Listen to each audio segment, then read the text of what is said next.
Hey guys, Reese here. Welcome back to the channel. Thanks for stopping by. Thanks for checking out another video today. So I'm sure it comes as no surprise to you guys. If you're selling a home anywhere in today's market, it's selling quickly, it's selling over asking price. And that kind of brings the question, do you need a real estate agent to sell your property? You know, with this type of seller's market we're in today, a well-priced home and a well-marketed home will sell in a couple days, if not a couple weeks. And so the savvy homeowner might be thinking to themselves, geez, why would I list my home with a real estate agent and pay 6% of my sale price in real estate commissions? If it's so easy to sell a property, if it's a seller's market and homes are going like that on market, why wouldn't I just list it myself and save that money? All real estate agents do is snap a few pictures, do a little furniture moving, post that property on the MLS, and then boom, they make 3 to 6%. I can do that and save that money. And so guys, in today's video, if you stick around to the end, I'm gonna reveal the trade secrets to selling your home for sale by owner, saving that 6% commissions, and selling quickly and at the price you want. So guys, if that sounds good, stick around to the end of today's video. And before we really dive in here, why don't you guys go ahead and leave a like and subscribe to the channel if you're new here. Would love for you guys to join the family, join the journey here, where we talk about all about real estate and finance. So guys, thank you so much.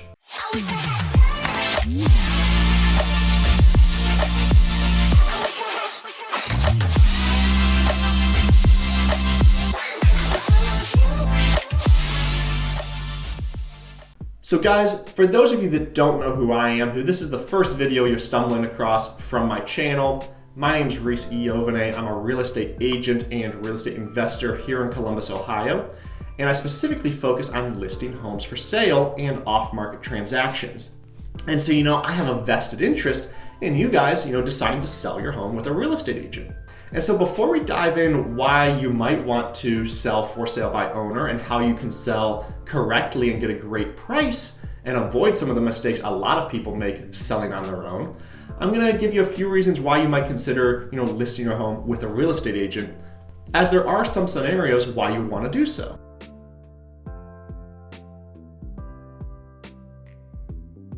Now there are 4 reasons, there might be more, but quick overview, the first one is homes on average tend to sell about 13% higher with a real estate agent than if they're listed for sale by owner. When you compare that to a 6% real estate fee, that 13%, it looks pretty good listed with a real estate agent. The second reason is, if you list your property for sale by owner, you're most likely still gonna have buyer brokers or, real estate agents representing the buyer bringing you offers. And in that case, you still need to pay about 2 to 3% in real estate commissions to that real estate agent if you want to accept that offer. And so you're really only saving about 3% by not having a listing agent. Still worth it for many people, but may not be as worth it for those of you that don't want to represent yourselves. Third, it's always nice to have a third-party negotiator, someone who doesn't have a vested interest in that deal. And fourth, having somebody else handle the transaction just removes a lot of stress. Now, reason number 1, that 13% that homes usually sell above a for sale by owner, that comes down to 2 reasons. Mispricing by the homeowner, whether they list too high or too low, and it also comes down to improper marketing or lack of marketing altogether. Now, reason 2, buyer brokers, buyer agents, you'll have to pay them anyway, as we just talked about, 2 to 3%. Keep in mind that is negotiable though. So if somebody brings you an offer, they'll write in the contract 3% commission to go to this brokerage, buyer brokerage. Well, you can counter that and say, hey, no, I'll pay you 1%. Might not accept it, they might accept it. The buyer broker is under a lot of pressure to accept that because then their client's gonna think, hey, you're selfish for not representing me with only 1%. And if they don't have an exclusive agreement, that client might just go make a deal with you directly and avoid the commission altogether. 3, it's super easy to get emotional when selling your home. You have a lot of fond memories maybe in that home, and so a lot of times it's nice to have a third-party representative acting on your behalf.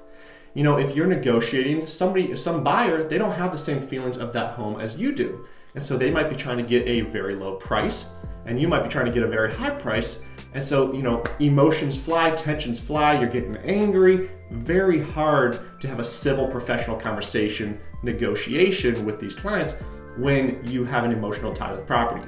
And fourth, having somebody else handle the transaction on your behalf just removes all the stress. If you don't want to think about a thing, you say, hey, take care of the pictures, take care of the staging, take care of the showings. I don't want to think about it. All you want to do is sign documents when offers come in. That's a great reason to have a real estate agent on your side listing the property. But if you consider all those 4 reasons and still want to sell for sale by owner, here's what you got to do.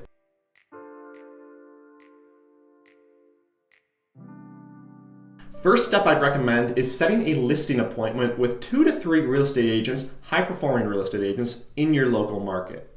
And you might be thinking to yourself, I don't want to list with a listing agent. Why would I have these listing appointments?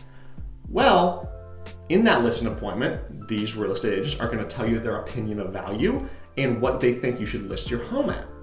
And so this will solve that first problem, why for sale by owners tend to sell 13% less than ones marketed with a real estate agent, is you will price your property correctly by getting the opinion of about 3 quality real estate agents in your area, and you can take what they tell you to kind of price your home effectively. Now, in addition, they might also reveal some listing strategies they have. How are they going to market your home to get that best price? What will they provide you? And so it's great to hear all this, so that way you know what you need to do to sell your home. Now, as a listing agent, I'm used to going to listing appointments and not getting the deal. So nobody will be that upset with you if you schedule a listing appointment and then don't end up listing with them. Just let them know, hey, you know what? I decided to list for sale by owner. If I don't have any luck doing it that way, I'll give you guys a call. Nobody's gonna be too upset about that. Second step, you know what value you want to list your home at. Now you need to properly market your property. This is once again another big mistake homeowners make, is they don't properly market their property. They think, hey, I'm gonna stick a sign in the front yard, call it a day, somebody will buy it. It's a seller's market, And that might be the case, but you might only get 1 or 2 offers, whereas if you properly market it, you might get 5 offers where you can pick the best one or have multiple bidders competing against each other. Now, when it comes to marketing your home, guys, spend the money. Get professional pictures taken of your home. Take the time to clean your home. If it's vacant, stage it. If it's not vacant, clean it, reorganize some furniture to make it look good, and then get professional photos. A little time and money spent at this stage will make you substantially more down the road. So 3 ways I would recommend you market your home as a for sale by owner. 1, the simplest, throw a sign in the front yard, say 3 beds, 2 baths, or whatever it is, the list price, your phone number, and let people know when you'll be doing open houses. This is a great way to get some exposure to ongoing traffic, pedestrians walking by, things like that. The second, and probably the best or second best, is to list your home on Zillow or other websites, maybe Trulia, Realtor.com, whatever. List it for sale by owner. This will put your property in front of everybody who's looking for a home. A lot of people, even if they're working with a real estate agent, tend to use Zillow to look at properties instead of the MLS. And so by putting your property on Zillow, a lot of people will see it. You'll get a lot of exposure. You can put in the description, hey, open house this Saturday, 1 till 3. Things like that. You get a lot of people coming into your property to take a look and hopefully write an offer. The third thing I might do, it's optional, but it could provide a lot of value, is pay a real estate agent to list your property on the MLS only, nothing else. That usually costs about $300 to $500. Almost all real estate agents will do this. They go ahead and take the professional pictures you took, whatever description you want them to put, and they'll put it on the market. And then where in the section where it says who to reach out to submit offers or schedule showings, they'll put your contact information there. And that way you get your property on the MLS for only a few $100s and get all that exposure out there. See, a lot of real estate agents helping their clients find homes might not be looking on Zillow. They're just looking on the MLS. And so they won't be pushing your property to their clients who might be a great fit and want to make offers. So by putting that property on the MLS, you get a lot of real estate agents still helping you out bring buyers, even though you're not working with a listing agent. All right, you've marketed your home, you're starting to get offers. What do you look at? That third step is, of course, accepting an offer, but what do we need to pay attention to here? If you only get 1 offer, this section is not too important, as if it's close to the price you want, it's a good enough offer, you just go ahead and accept it. That's all you got. You could wait longer, but there's a chance no more offers will come. However, this section really pertains to those of you that have gotten multiple offers. 2, 3, 4, 5. In today's market, some properties that are priced low getting 30 offers. How do you know which one to accept? Well, before we talk about anything else, a lot of listing agents will call for what's called highest and best. So this is a risky move, as some people will not, submit a new offer. However, if you have, say, 3 people who submit an offer, that might not be their best offer. If you call up each of the agents or each of the buyers and say, hey, please submit your highest and best offer by tomorrow at 4 p.m. They'll all submit new offers and potentially get a few more $1,000 out of them or better terms on that offer. That's a great first step. However, when you get those highest and best offers, the first thing we want to look at is your net price. A lot of times buyers might try and sneak in a high net price. So say you've listed your property at $150,000 and they sneak in a $155 offer. Ooh, over asking price offer. But in the additional terms and conditions, they say, hey, seller to pay $5,000 to the buyer at closing to cover closing costs and allowable prepaids. That means your net price is not the $155. It's the $155 less $5,000 at close, or $150. There's other things you might look at, like, hey, does the buyer want a home warranty? There goes another $600 off the purchase price. Look at net price. Read the whole offer and see, hey, yes, the purchase price is here. What else do they want back? What are they taking off the top in the contract? Second thing to look at, how is this offer financed? If your property is in perfect condition, you might be willing to accept a VA loan or an FHA loan. However, if it needs a little work, you're gonna go conventional or cash, otherwise the deal won't go through, or you're gonna have to make a lot of repairs after the inspection in order to let an FHA or VA loan qualify.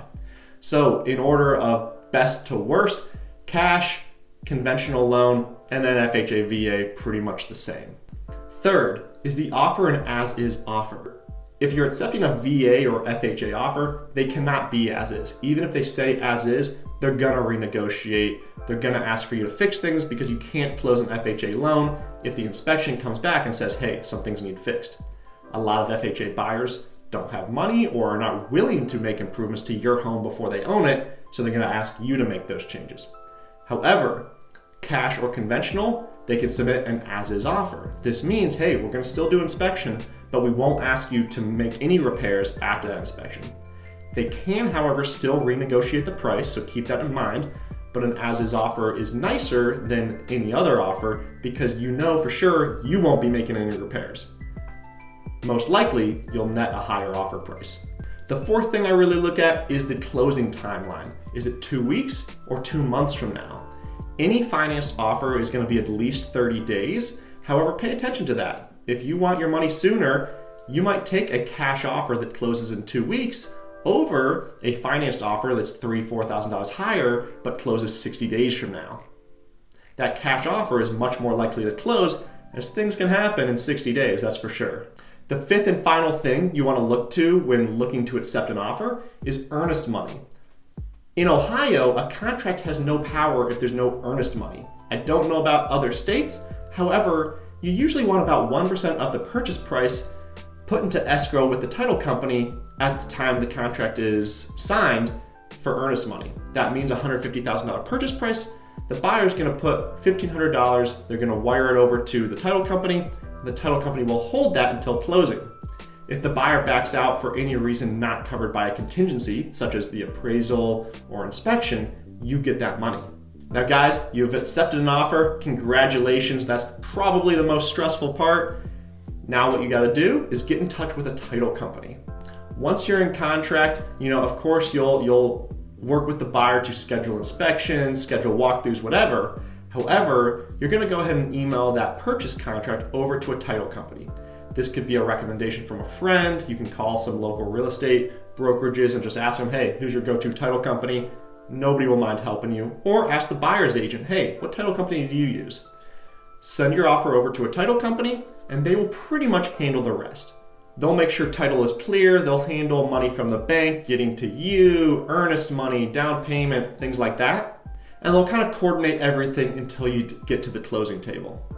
You've done it, guys. You've sold your home. You got to the closing table. Cash is in your bank account. Congratulations. As we saw here, as we worked through the steps, After watching this video, you might decide, hey, you know what, I'm gonna use a listing agent, not worth it.